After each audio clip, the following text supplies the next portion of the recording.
So good morning, everyone. We're going to get started. So I'm Alex, this is Alfonso, Rafael, Dorine, and Tracy. And today we're going to be talking to you about the assessment of gender gaps in infrastructure projects. So, what does gender have to do with the infrastructure? This is a key question which we're going to be addressing throughout our presentation today. We're going to be hoping to show that infrastructure is not merely a technical process, but also a social one. So our project, we were working for the Asian Infrastructure Investment Bank, and our research trip took place in Beijing and in Gujarat in Western India. While we were there, we were looking to answer the research question, how to identify gender gaps in infrastructure projects. Now, our definition of a gender gap is the disparity between men and women, girls and boys in their education, health, and access to resources and services. Approaching this research question, we used a range of methodologies through desk research, interviews, focus groups, and the collection of observational data while in Gujarat. I'm now going to pass over to Rafa, who's going to take us through our analytical process. So first, we have 3 steps for our research. First, we started with a gender analysis framework, which is a universal methods to assess gender. Then we look how multilateral development banks, or MPPs, approach gender using some of the tools from these frameworks. And then we look into the local context that these organizations work. After that, we focus on 4 themes that we found in this analysis, which is institutions, laws, and policies, access to control and over assets, beliefs and perceptions, and practice and participation, and how they overlap. So the first theme is institutions, laws, and policy, which is providing how institutions, or the society's institutions, provide information about men and women, formal and informal rights, and how they're dissimilarly affected by the policies and legal frameworks. Now, in order to assess this, we have some focus areas, which is the fair processes for equality regarding men and women, equal opportunity for employment and education, and ownership and inheritance rights. Now, when we went to Gujarat, our key finding in regards to institutions was the female representation. India as a country, Gujarat as a state, and the different districts in Gujarat have quotas or reserved seats for women to be represented in the political sphere. However, when we went to one of the communities, we met one of the elected representatives that she didn't get a chance to talk to us because men were speaking for her the entire time. Our second finding in regards to this theme is the fact that after talking to different academics, government officials, and civil servants, men are the main and formal landowners, which excludes women from the conversations in regards to the new development of new roads. And our last finding for this theme is the partnership with local organizations. So when we talk to different NGOs and feminist organizations and movements in Gujarat, we found that they acquire what we describe as local knowledge, which is the understanding of the social and political relations and dynamics between governments and in these communities, that they know more, and it will be beneficial for organizations investing in these infrastructure projects like the AIIB to acquire this information from these organizations. Thank you. So the second theme is access to and control over assets. Assets we define as opportunity to make use of tangible assets such as land, capital, and tools, and intangible assets such as knowledge, education, and information. And control is defined as power to decide how an asset is used and who has access to it. So our first major finding is women and men did not have equal access to different modes of transport in the rural areas.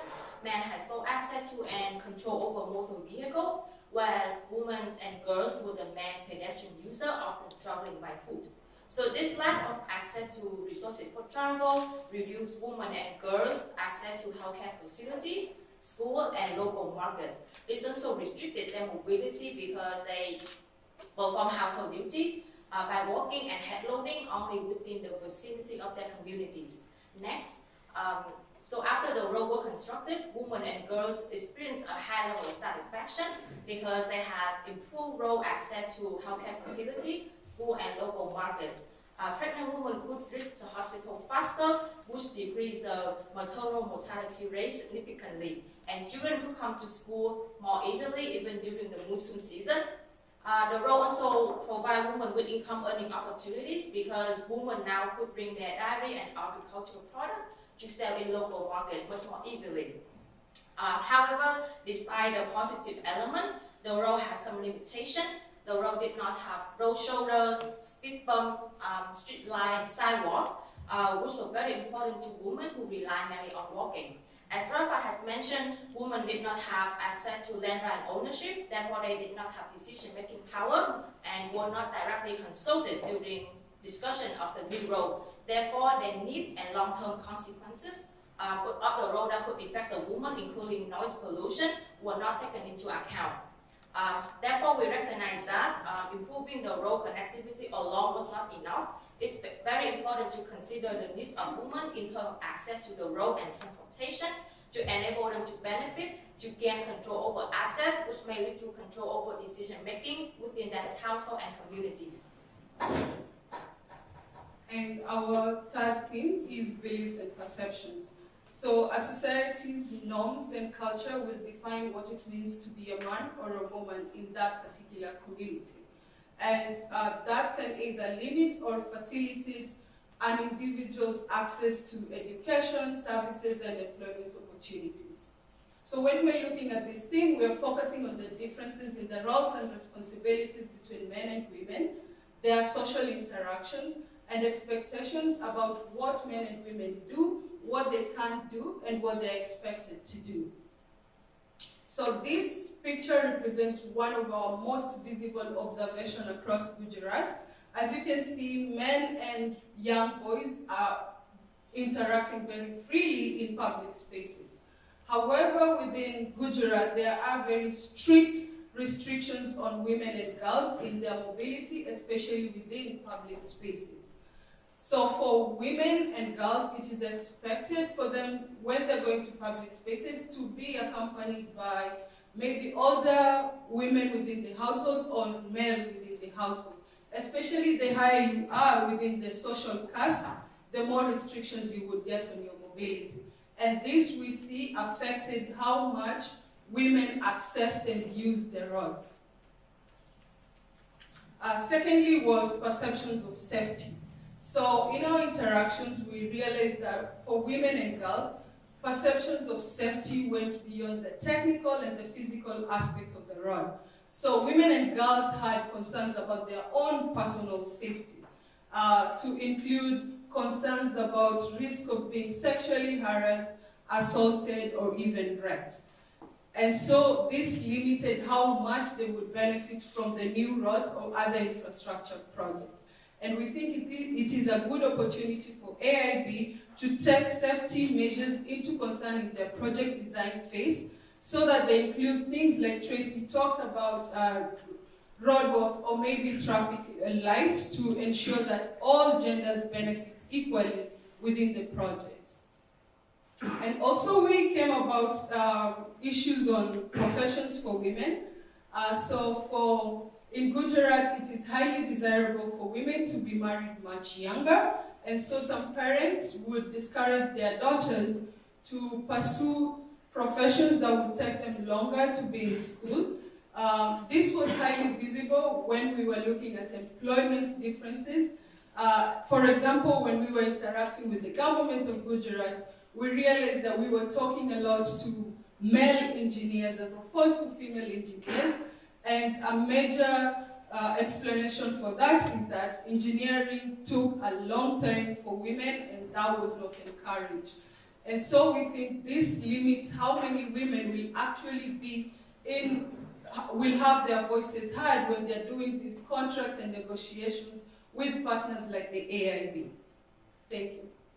Brilliant. And now we're going to pass on to our fourth and final theme, which is practices and participation. So this theme looks at the time and place that men's and women's activities occur, their decision-making capabilities within a community, as well as their capacity to participate in political, social, and economic processes.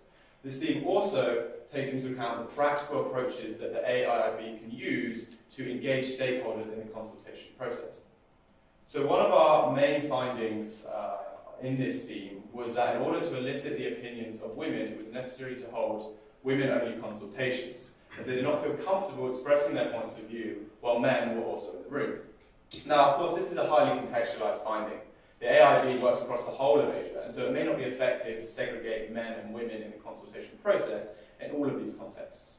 So our general finding here is that consulting with the most vulnerable groups, which may include women, will allow the voices of stakeholders who are not usually heard to get a voice. Our second finding relates to grievance redressal mechanisms. Now, the AIIB has its own grievance redressal mechanism, which it implements at the beginning of each of its projects to get feedback on the project as it advances.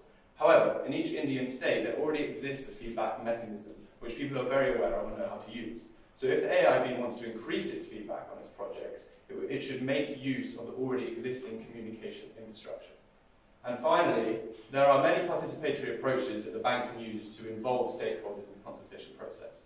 For instance, a local women's activist group, Hernandez, in Gujarat, uses community walks to identify gender gaps in similar projects to these. They take groups of stakeholders through the community and ask them to point out issues and potential opportunities that the project could address in the future. I now pass over to Alfonso to take us through our final recommendations and conclusions. Thank you, Alex. So, to answer our research question on how to identify gender gaps in infrastructure projects, we have 3 recommendations and 1 final conclusion. So the first one,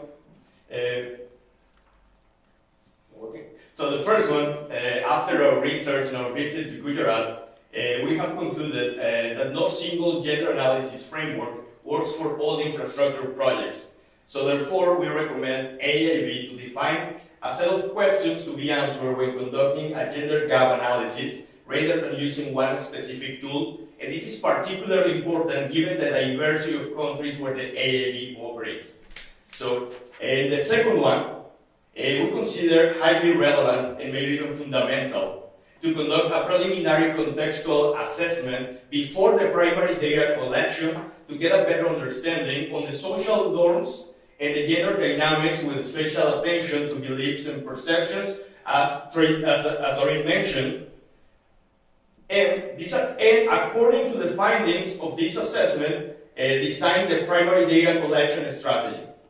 This assessment will provide valuable information to take decisions such as organizing or not women-only consultations, partnering with NGOs, as Rafael mentioned, and the inclusion of other innovative techniques for community participation. And the third and the last one is that no community is homogeneous. In their members, women and men have different needs and interests. When conducting a gender gap analysis, it is important to put special attention on efforts for including and creating spaces for the participation of the most disadvantaged members of this community. While everybody should be welcome, including the most vulnerable voices can provide important inputs for better project design, and as a result, having increased access to infrastructure, as discussed by Tracy. We believe that if an infrastructure project works for the most disadvantaged members, it will work for everyone. So, what does gender have to do with infrastructure projects? We have concluded that regardless of the direct and indirect impacts that infrastructure projects can have on mitigating gender gaps, conducting a gender gap analysis, especially when it involves a grassroots community consultation, becomes a unique opportunity to raise awareness of gender issues within the participants and therefore in their communities. So, the Asian Infrastructure Investment Bank has a unique opportunity to promote social and economic development in Asia and beyond, not only by investing in infrastructure, but also by bringing people together to analyze on their context and reflect on how existing gender gaps can be mitigated. Thank you very much.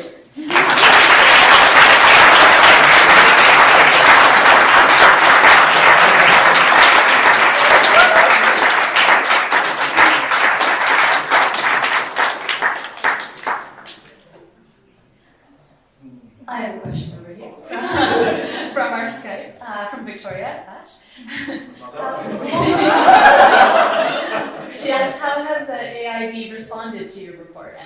recommendations? Has it?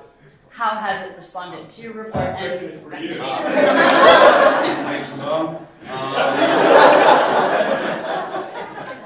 They have responded well to our report. I mean, we've been working through them throughout the whole project. In the preliminary phase, they were very good at meeting us and sending people with us on the trip to India to help our discussions and focus groups. We're now in the final stages of feedback with them, and we're actually having a call with them after they see this. They're asleep now, but they're going to see this recording, and we're going to have feedback with them on Thursday and finalise our recommendations of the report then.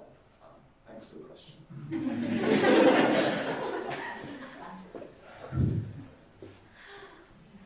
Hi, thanks for that. So your question was how can they better assess gender gaps? And what I heard based on your recommendations is that the assessment actually needs to include 3 components. It needs to include a framework assessment, how does this framework fit, and a contextual assessment, how does it fit in this, and then finally an inclusion assessment. Is that kind of where you're going with this?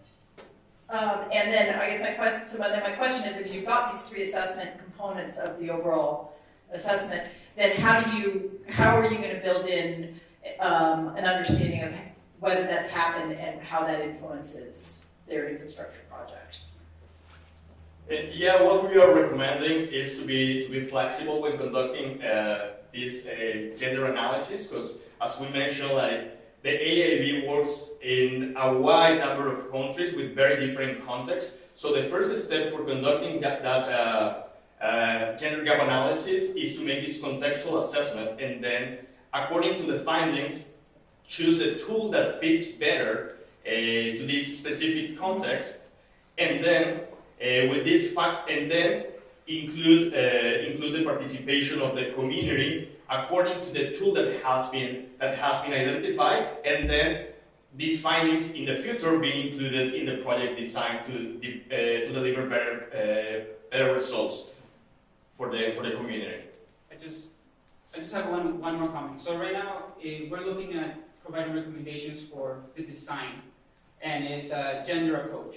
So right now, what we discovered is the fact that not one tool is going to fit in every community, and the awareness of that will require several steps throughout the entire cycle. But right now, these recommendations are focused for developing that gender approach.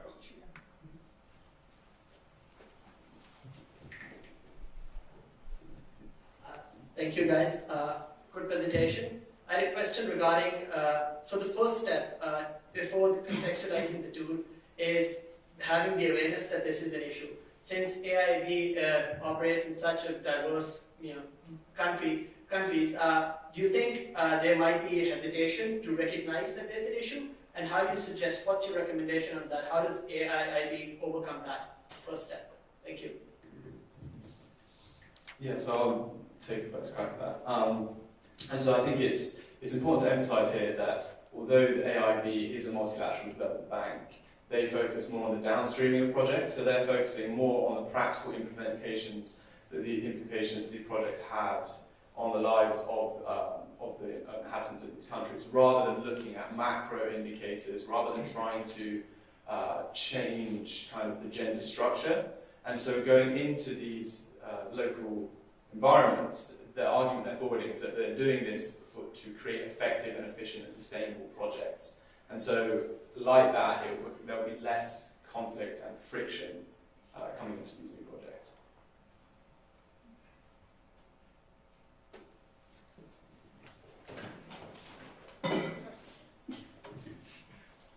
Thank you for your great presentation.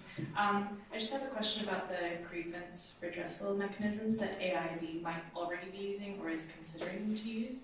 I know that in some development projects, community members are using mobile phones as a mechanism for community engagement, and this is particularly for mobile banking, but I'm wondering whether AIIB or whether they're included in your recommendations, they could be particularly useful for women where women-only consultations may not be either allowed or appropriate. Yeah, thank you. So the AIIB developed its own grievance redressal mechanism, but when we went to India, we realized that the community kind of has their own way of taking their grievances, especially they use the elected officials. So that's why in one of our recommendations, we are saying use the current mechanisms that are in place. Regarding your second part about using other methods, that is actually one of our biggest recommendations to AIIB, and we have given them an example of the Asia Development Bank. So they have developed an app called the Harass Map, and this app is used for the communities that are maybe women don't want to come forward or they don't want to be having their own kind of consultations. And with the Harass Map, they can actually anonymously give feedback and report some of these cases.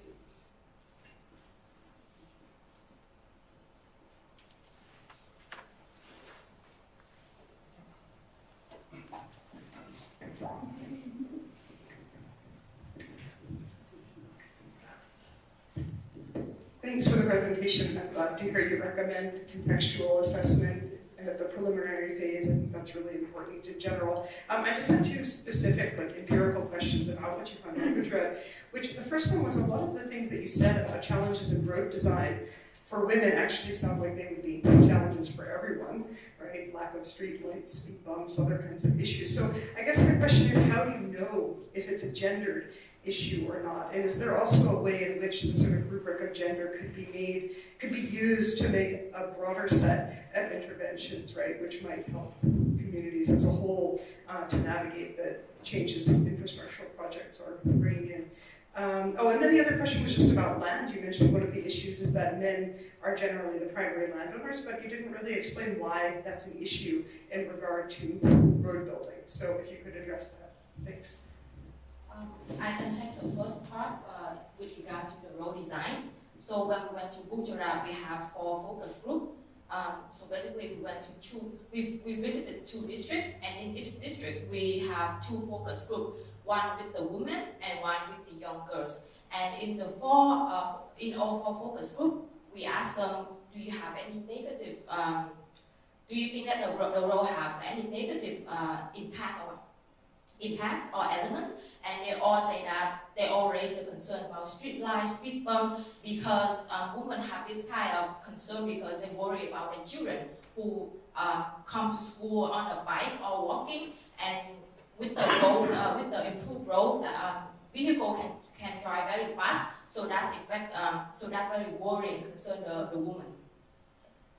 And just to add what Tracy mentioned first is when we asked the community, what do you guys think about the project? A lot of them gave a lot of positive feedback first because they didn't have a road before.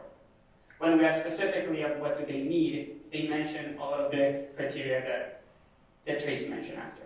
But this is interesting. It's not that those issues don't affect women. It's that women express those issues on behalf of the whole community. It sounds like, right? Having a concern about children should be a universal concern, right? So I just mean there's a set of issues that affect women as gendered individuals, and then a set of issues that are broader community issues, and it sounds like those are ones where having women-only consultation enable those issues to come out.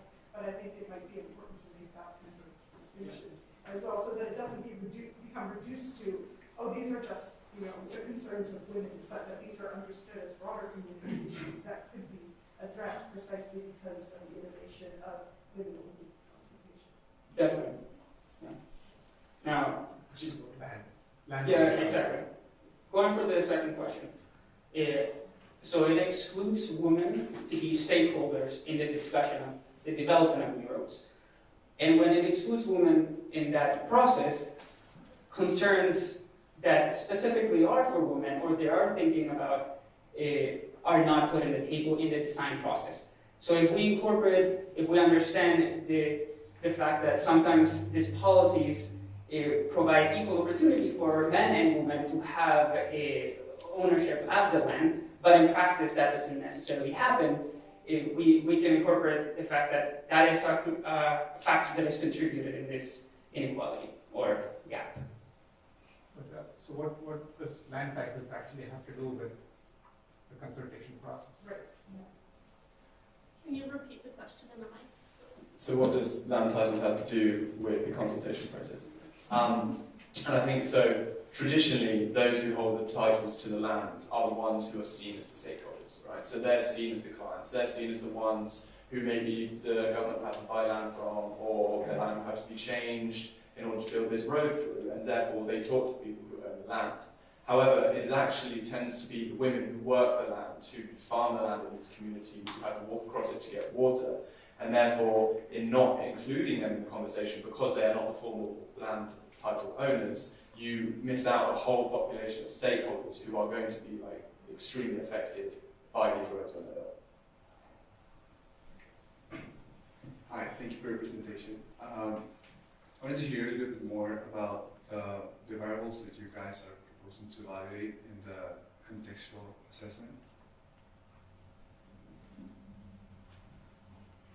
Yeah, those were the 4 dimensions that we mentioned, and then inside of those ones there are like multiple variables, access and control over resources, institutions, beliefs and perceptions, and practices in the community. Those are the focus areas that we identify across the different methodologies that we are analyzing. We analyze the Harvard framework, the Moser framework, the social inclusive framework, and those frameworks analyze different dimensions. And here it's also important to mention that even the Gujarat project is about transport. AIIB doesn't do only transport; they also do water, and they also do electricity and even telecommunications. So that's why we are not proposing only a set of variables to analyze, but 4 broad dimensions, and then how those broad dimensions link to the specific project that AIIB is financing.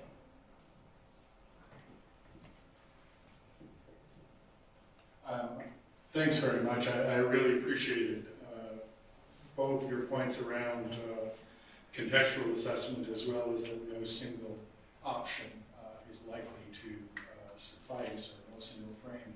I was a little bit less clear about your discussion around participatory approaches, and wanted to ask a broader question. Is AIIB considering community-driven development funds, where the communities themselves decide on what infrastructure they wish to invest in? And is your remit then also to address gender gaps in that kind of development, or is this community-driven development, as we know, has been a very hot topic around the lack of progress on gender inclusion in particular? Is that off the table altogether, and you're only considering basically bank-developed infrastructure? So, thanks for the question. To our knowledge at the moment, they're not thinking about a community-based driven model. They are, obviously, as you know, they're about 3 years old, and so the reason we're here is we're at this, the inception of their gender approach. And that's why we are forwarding these recommendations of going to communities and asking these questions as the most effective way of identifying these gender gaps. And so we hope that through our recommendations, as the bank evolves, as they build their gender approach, exciting stuff, they can actually do this in a different way, perhaps a more effective way than other MPPs currently do it. And so we hope that they'll take our recommendations into consideration and potentially build into that model as it is now. At the moment, they don't have a very specific idea of the approach they're going to take. So your participatory approaches are effectively consultation alone? Consultation, and I think we're looking into kind of the PLA stuff, the participatory learning action approaches. So, like I was talking about the community walks or community mappings, safety audits. So it's not just purely sitting down, talking, having these interviews, but actually trying to get people to walk through their environments and highlight issues that the project could help address.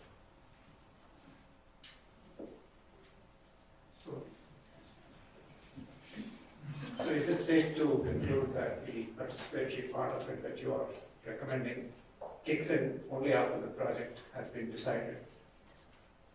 There is no participation for originating the idea of a project, which is what I guess he's asking.